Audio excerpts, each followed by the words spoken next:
नवी मुंबई महानगरपालिकेच्या हद्दीमध्ये जे काही अनधिकृत बांधकामं झालेली आहेत 2015 नंतर आणि आताही सुरू आहेत, या संदर्भात काही माननीय उच्च न्यायालयासमोर पण काही प्रकरणं दाखल आहेत. त्यातील आदेशानुसार आमच्या सर्व वार्डामध्ये सर्वेक्षण सुरू आहे आणि त्या बांधकामावर कारवाई करण्याचे कामकाज सुरू केलेलं आहे.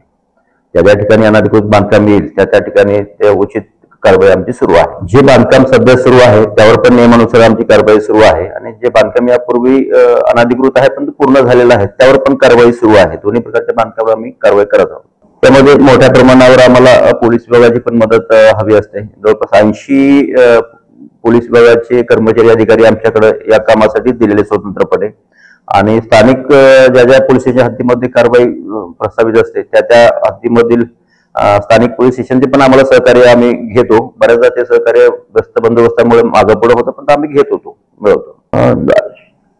एकूण किती इमारती म्हणण्यापेक्षा हा आकडा सतत वाढत राहतो. सर्वेक्षणामध्ये दररोज आमचं सर्वेक्षण सुरू राहतं. या क्षणाला किती आहे त्याची मी माहिती तुम्हाला वेळाने देतो.